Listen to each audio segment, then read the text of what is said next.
Olá pessoal, tudo bem? Aqui é Leandro Santos, bem-vindos ao canal Leandro e Bob Instituto Trader Profissional. Curta o vídeo, compartilhe, ajude no crescimento do canal, ative as notificações. Vamos aqui à segunda parte do curso de Monero, para você entender o que é Monero, como que ela funciona, e temos a parte dos nós da Monero, que é similar ao Bitcoin. Bloco dinâmico resolve o problema das taxas absurdas de muitas criptomoedas, Ethereum, Bitcoin são exemplos. E o RandomX, que impede as ICs dentro da rede de mineração. E assim você destrói o ataque de descentralização por ASICs na mineração, que censuram operações no Bitcoin. Há censura na rede Bitcoin. Muitas pessoas estão por fora, mas isso acontece. Tá?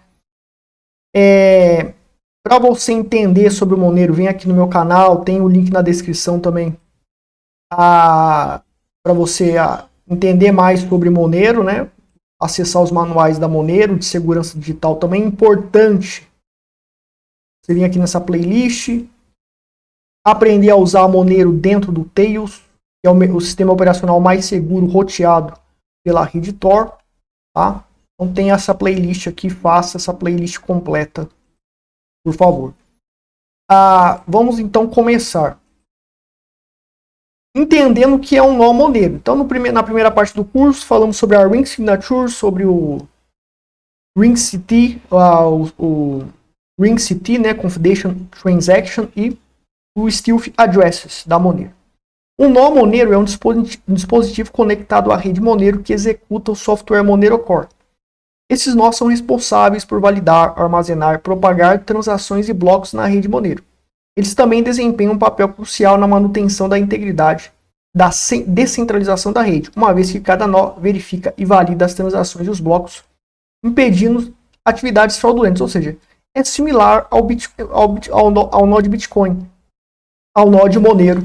Só que no caso, o nó de Ethereum, por exemplo, ele é diferente porque não é mais Proof of Work. É Proof of Stake no caso do Ethereum. A Monero é igual ao Bitcoin, é Proof of Work, né? O POW. O Bitcoin trabalha com o protocolo POW, Proof of Work. Então tem mineração, tem que ter equipamentos para fazer a mineração, prova de trabalho. Tá? Regras de consenso estão sendo seguidas, então os nós eles vão checar essas regras. Então existe aquela regra do anel de assinaturas da Monero, do Stealth Addresses, da primeira parte do curso que nós falamos, do Confidential Transaction, aquele compromisso de valor que tem que ser checado. Tudo isso o nó vai checar. Faça a primeira parte do curso se você não fez ainda para entender. Prevenir gastos duplos e atividades fraudulentas, qualquer. Vai checar assinatura em anel, confirmação dos fundos, etc. E vai, né, verificação das chaves, ou seja, os nós garantem que as chaves de gasto e recebimento na transação sejam corretas e correspondam às chaves públicas das carteiras envolvidas. Então, no anel Ring Signatures, o anel de assinatura da Monero, você tem vários endereços públicos e tem o V verdadeiro aqui, que é o seu, e mais a sua private key da assinatura em anel. Ele vai verificar isso. Porque você vai usar sua chave privada para fazer uma assinatura para autorizar a transação. Mas vai ter outros endereços públicos envolvidos para confundir o atacante para saber se é você que está fazendo uma transação ou não. Tanto é que você, mesmo parado por meses, sem fazer transação nenhuma, o seu endereço público estará envolvido em anéis na Monero, da qual você não está fazendo transação. E qualquer inimigo pode achar que você está fazendo transação, mas não está. Então vira uma confusão. E é essa confusão que permite a anonimidade na rede Monero. Validação de blocos anteriores também. Conformidade com regras de consenso, o nó faz. O tamanho da transação, Ring CT. A aderência às taxas de transação e outras normas definidas pelo protocolo. Tá? Já falamos, o objetivo também de evitar gastos duplos, né? Impedir que os mesmos fundos sejam usados na transação anterior. Então, todo esse tipo de tentativa de fraude dentro da rede Monero, os nós vão impedir. Então, cada nó é igual, cada nó segue protocolo, segue regras, e ele vai checar. E a blockchain, você tem um nó aqui, a blockchain está no nó, a blockchain que está no nó, ela tem que ser igual para todos os nós. Todos os nós têm que ter a mesma blockchain. Isso acontece no Bitcoin, isso acontece no Ethereum, isso acontece na maioria das criptomoedas que trabalham com blockchain. Só que a blockchain da Monero é uma blockchain privada. Tá? O nó também vai propagar informação. Então você tem o seu nó, né? Vamos chamar de nó 1. E daí você tem os vizinhos. Esses vizinhos, eles vão receber a informação que seu nó recebeu. E ele vai propagar para os outros nós para também confirmar, para ver se está dentro das mesmas regras de consenso. Daí esses nós vai ter a blockchain. Digamos que o primeiro nó está com a blockchain, vamos chamá-la de X, atualização X, né? Foi adicionado informações nessa blockchain, está com essa atualização que nós podemos chamar de X. E todos esses nós também vão ter a mesma blockchain. E eles vão espalhar para outros nós, para também ter a mesma blockchain X. E assim, sincronizar, igualar todos os nós com a mesma blockchain. Então, se um nó aparece com uma blockchain diferente, vai divergir de outros, se tentarem modificar blocos, etc. Vai ser difícil fraudar, né? Teria que modificar todos os nós do mundo. Isso tecnicamente é muito difícil. A propagação para os vizinhos, cadeia de propagação que eu acabei de explicar. E depois inclui nos blocos, ou seja, após a verificação adequada, as transações válidas são incluídas em novos blocos da blockchain. Os mineradores então competem para resolver os desafios computacionais necessários para adicionar esses blocos à blockchain de forma permanente. Então a gente vai falar sobre manter a integridade na rede aqui, envolve o seguinte: a existência de muitos nós descentralizados contribui para a resistência a ataques de 51%. E outras formas de manipulação da rede, ou seja, quando, né, a rede de mineração é dominada e é possível manipular, então as transações têm um controle, mas o ataque de 51% está mais atrelado à manipulação da rede, né? E não há diferenciação entre diferentes tipos de nós, ao contrário de outras criptomoedas como o Dash, onde os masternodes possuem papéis especiais. Os masternodes no Dash é uma criptomoeda boa, tem as taxas de transação no Dash é de centavos, o Dash é super rápido, mas ele tem esse problema com masternodes. De privacidade, o método de privacidade do Dash não é eficaz, a da Monero, Zcash, a Zcoin, que hoje é chamada de Fuel, são criptomoedas que têm um nível de privacidade absurdo. De tecnologia de privacidade, de anonimato absurdo. O Dash é fraco, o Decred também, que tem lá o sistema dela, também é fraco. São poucas moedas que envolvem privacidade que realmente tem um sistema eficaz. A Monero vem sendo a melhor até agora. E devido a recursos significativos que esses nós possuem, né, com uma quantidade considerável de Dash, ou seja, para você ser um masternode, não sei se é 1000 Dashes que você tem que ter, etc. E você vai ter, né, vários poderes dentro da rede. Então, se há potencial de que um número reduzido de entidades com muitos masternodes possa exercer influência desproporcional sobre a rede, ou seja, governos podem comprar masternodes, né, possuir masternodes, confiscar masternodes aí de operadores de masternodes, ou ter conluios com masternodes, pagar, financiar para controlar a rede. Porque esses nós eles são diferentes, ele tem um poder sobre a rede diferente dos outros nós. A Monero não tem isso, todo nó é igual. No Bitcoin também todo nó é igual, mas no Bitcoin tem a questão de mineração, que é por meio de ASICs que a gente vai falar, que permite um ataque de centralização na rede do Bitcoin por meio da mineração. A Monero é melhor do que o Dash e qualquer outra criptomoeda de privacidade que usa masternodes. pois a Monero optou por manter todos os nós iguais para preservar a descentralização e evitar possíveis riscos associados a hierarquias de nós. Então o objetivo é tudo ser igual. Tá? Executar um nó é uma forma de participar na rede também. Então mesmo que você não minere Monero, você pode colocar um nó e contribuir para a rede, para a descentralização da rede. Risco de usar nós remotos na Monero. Então já falei sobre nós remotos, é importante sempre quando você usar o nó remoto, usar a conexão Tor.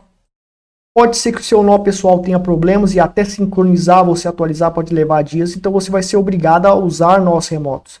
Daí você usa a conexão Tor, de preferência dentro do Tails. Tem um tutorial lá na playlist da Monero. Sempre use a Monero com o Tails. Até com nó, você tem que estar usando com a rede Tor para mais privacidade. Então a gente tem aqui a questão da centralização indireta. Usar nós remotos pode contribuir para a centralização indireta. Porque se a maioria das pessoas está usando um conjunto pequeno de nós, a rede fica concentrada nesses nós para efetivar as transações, para ajudar no processo de validação das transações. E um nó ele pode ser desligado, ou seja, se uma pessoa vai usar esse nó, ou um certo endereço vai usar esse nó ele pode bloquear, ou seja, ele pode desligar, pode atrapalhar as transações. Né? Se um operador de nó ele desejar fazer isso, ele pode trabalhar maliciosamente com esse nó. Então, muitos agentes maliciosos de diversos campos, que eu não vou falar aqui especificamente, eles podem entrar na rede Monero ali para tentar identificar usuários da rede Monero e atrapalhar a vida deles de várias formas. A gente vai falar um pouco sobre isso daqui a pouco. Então, quando você não usa a rede Tor, seu IP público está, por exemplo, o IP que você recebe do seu ISP, do qual, seu provedor de internet, do qual tem o seu CPF que você comprou esse serviço de internet, então seu IP está associado com uma operação Monero, do qual um nó vai ter acesso a esse IP. Então eles investigam esse IP, vão saber que é você, podem desligar o nó, pode coletar informações sobre você e vão saber que você está usando Monero. Então se você está em um país do qual é proibido usar Monero, daí você vai ser incriminado com isso, vai ficar ali a prova de que o seu IP está naquele nó. Agora, quando você usa um nó próprio é diferente. Mas mesmo usando um nó próprio, mas principalmente para usar nós remotos, tem que ser pela rede Tor. Exatamente para evitar esse tipo de ataque, esse tipo de vulnerabilidade do qual você fica suscetível. Ele pode descobrir o nó remoto malicioso, ele pode descobrir o último bloco com o qual sua carteira sincronizou e usar isso para fazer suposições sobre você. Quando normalmente você usa Monero e quando gastou pela última vez, ou seja, isso são metadados. Então com essas informações ele vai checar ou na rede ou pelo mundo afora aonde esses horários batem e tentar descobrir com quem você fez transação. Então você não pode deixar esses metadados vazarem. E uma das maneiras de você evitar que esses metadados vazem é utilizar a rede descentralizada Tor pelo Tails, que é o sistema operacional mais seguro do mundo, está entre os mais seguros, para que você camufle o seu IP real. E assim você não vai conseguir sofrer esse tipo de ataque de metadados, etc. Você vai ter maior privacidade rodando o seu nó próprio, maior segurança sem dúvida nenhuma, e contribuição para a rede. Né? E melhor performance também, vai ser mais rápido a sincronização, a operação que você for fazer. A Monero ela tem que sincronizar. Quando você tem o seu nó próprio, você consegue mais rapidez na sincronização, mais rapidez nas suas operações. Então você tem aqui como rodar nó. Esse vídeo não é sobre rodar nó de Monero, eu vou fazer vídeo sobre isso. É um pouco complicado. Daí eu vou explicar, inclusive vou explicar como usar no Tails, né?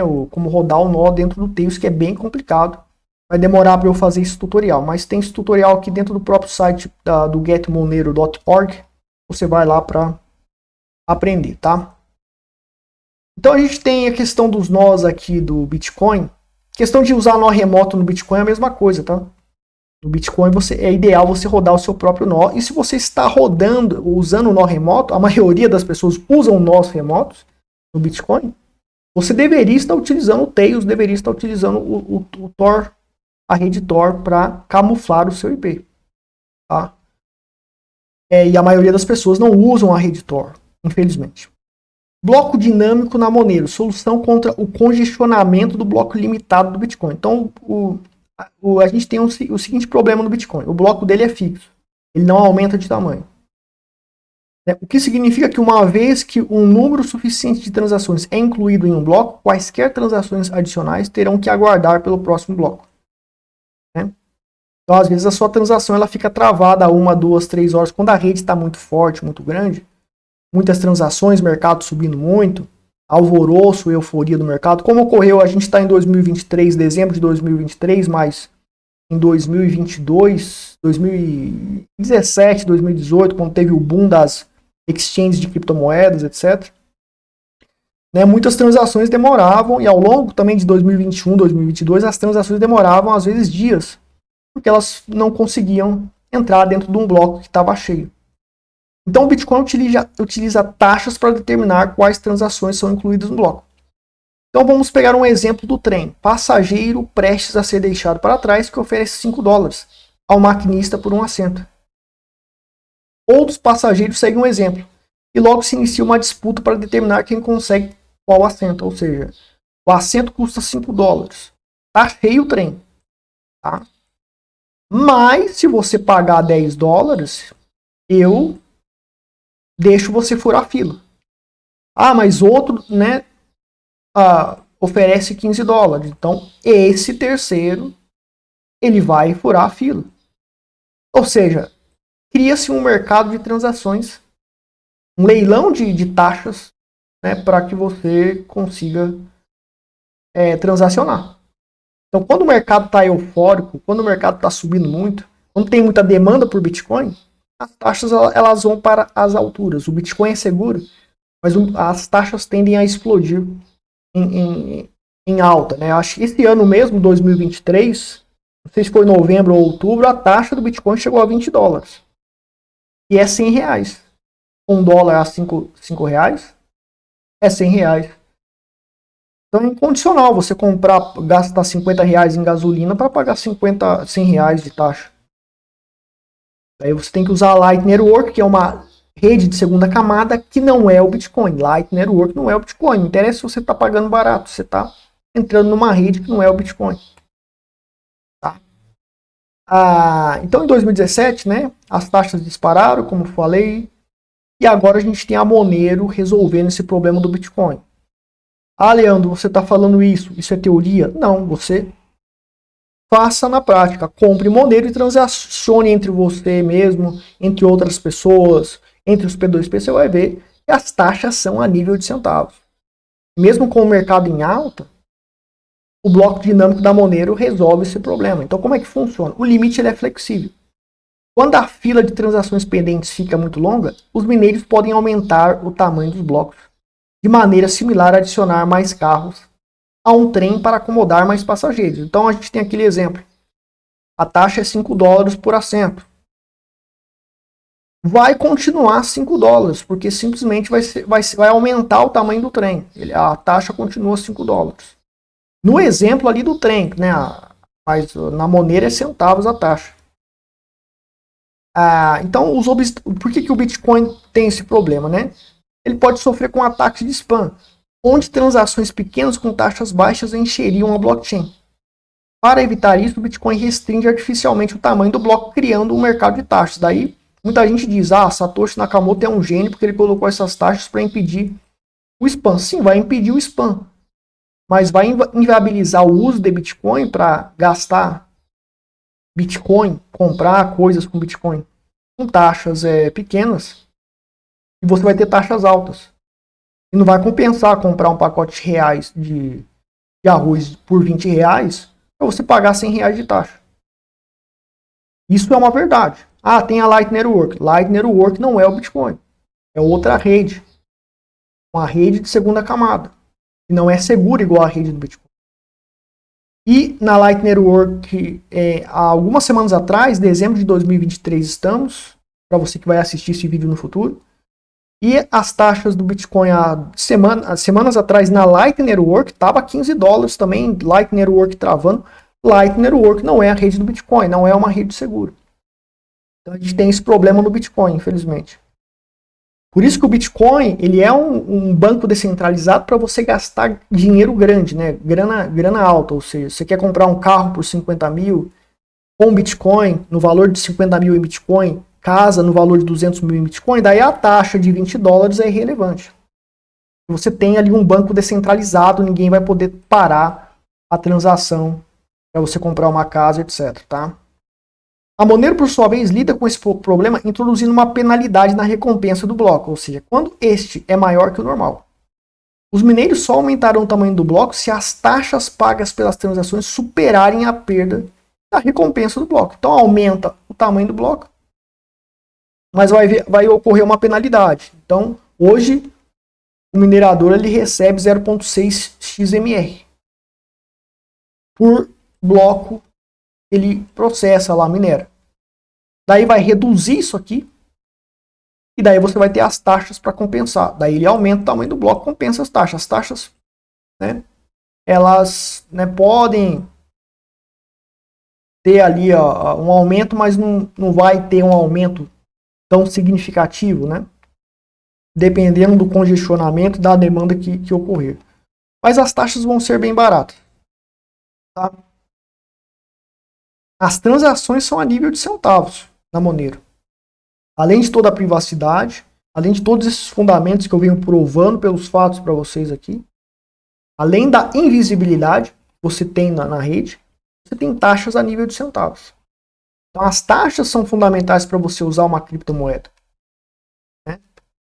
E agora a gente tem a questão da mineração da Monero, o avanço do Random Next com a equidade, né, que é um sistema anti-ASICs. Então a ASICs são aquelas máquinas para minerar Bitcoin. A gente não consegue minerar Bitcoin pelo celular, não conseguimos minerar Bitcoin pelo computador com processadores fracos, etc. Então vamos aqui ver o exemplo da loteria. Né? O poder de imprimir seus próprios bilhetes. Digamos que você tenha isso. Né? E daí você usa uma impressora doméstica, um bilhete por segundo. É o range de impressão desses bilhetes. Daí você imprime esses bilhetes de loteria, vai jogando na loteria e consegue ganhar. Supondo que isso fosse possível, tá?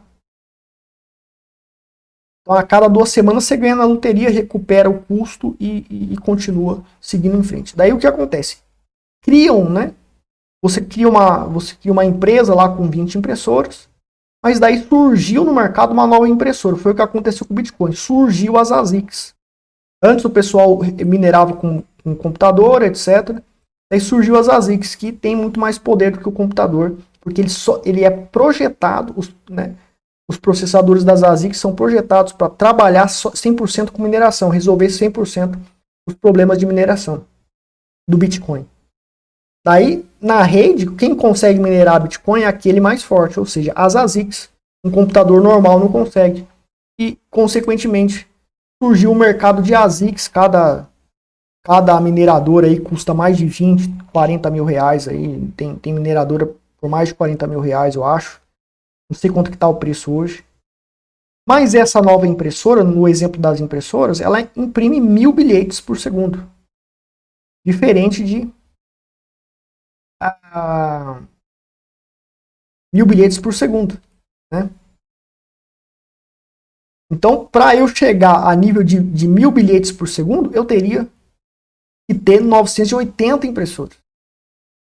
Agora vamos dizer que alguém tenha 2 dessas novas impressoras aqui. 2. Né?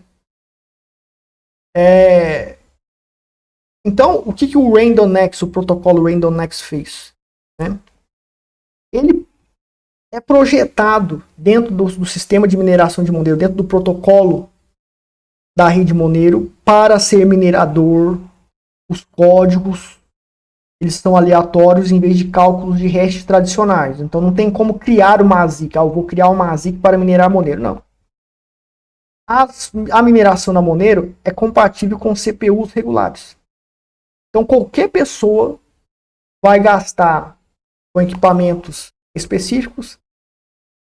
Um computador, acho que para minerar Monero, um computador que tem ali cerca de um investimento de 7 mil a 5 mil reais, tem que ir lá no site da Monero e em outros sites para checar a mineração. Eu vou fazer vídeo sobre isso, mas a mineração ainda não é a minha área. Eu tenho que pesquisar e aprender muito sobre isso. Não sei se no Brasil é viável. Mas com a mineração na Monero, um computador de 5 mil reais mais ou menos, você consegue, né, começar a sua mineração de Monero, com certos processadores, etc. Agora no Bitcoin não, tem que ser a ASIC. Ou seja, criou-se um mercado de ASIC. Só quem tem dinheiro para pagar 30, 50 mil numa mineradora boa, vai conseguir minerar Bitcoin.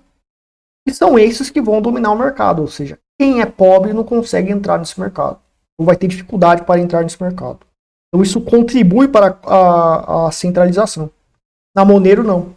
E outras criptomoedas que tem esse sistema anti-ASIC, a ZeroCoin também tem. ZeroCoin é uma criptomoeda de privacidade que compete com a Monero, chamada de Firo, tá? Criptomoeda muito boa, funciona dentro do Tails também, a carteira dela. Né? Vídeo sobre ela vai ficar para depois. Então, portanto, a vantagem outrora monopolizada por alguns seria minimizada. Aqueles que optassem por desenvolver ASICs para minerar usando RandomX, na verdade, estariam fomentando o desenvolvimento de CPUs mais resilientes e eficientes, beneficiando a comunidade como um todo. Então, as ASICs tendem a não funcionar na rede Monero. Elas não funcionam, né? Enquanto as CPUs normais funcionam, porque o protocolo é projetado para trabalhar com CPUs e não com códigos tradicionais de hash tradicionais, do qual pode se desenvolver ASICs para ele. Mas os códigos aleatórios impedem o desenvolvimento, o funcionamento de ASICs dentro da rede. Então a mineração é de igual para igual. Tá? Pelas pesquisas que eu fiz na Monero, dizem que é difícil você sozinho conseguir minerar um bloco Monero. Então você tem que trabalhar com pools de Monero específicos para conseguir ganhar na mineração da Monero, tá? Mas tem pessoas que conseguem também minerar blocos sozinhos, só que alguns têm dificuldade. Então é isso, pessoal. Usem a Monero dentro do Tails para maior segurança. Bitcoin também usem dentro do Tails. É o sistema operacional mais seguro, roteado pela rede Tor, para você conseguir se defender das ameaças. E no próximo vídeo a gente vai falar sobre a vantagem fundamentalista da Monero. Na primeira parte do curso e segunda parte do curso de Monero já está falada, que mostra que é superior ao Bitcoin em fundamentos, absolutamente. Né? Mas mesmo assim não quer dizer que o Bitcoin vai cair. Ele tende a subir porque as pessoas têm que aprender sobre Monero e sobre criptomoedas de privacidade. E a gente vai falar no decorrer do curso fundamentos da Monero em relação a outras criptomoedas de privacidade, porque no momento ela é a melhor. A gente não deve se prender, mesmo eu acreditando no projeto Monero, como investidor você deve ser frio e calculista e desapegado. Então eu não posso me apegar a Monero e nem me apegar ao Bitcoin. Tem que ver como que está o barco. Se o barco começar a naufragar, se tiver algo melhor, um barco melhor, eu pulo para o barco melhor, ponto final. Por enquanto, das criptomoedas de privacidade, a Monero vem sendo a melhor. Curta o vídeo, compartilhe e ajude no crescimento do canal. Outras redes sociais, Twitter, Telegram, Facebook, lá tem notícias, informações importantes. Se inscreva lá, links na descrição. Vou ficar por aqui. Obrigado. Até mais.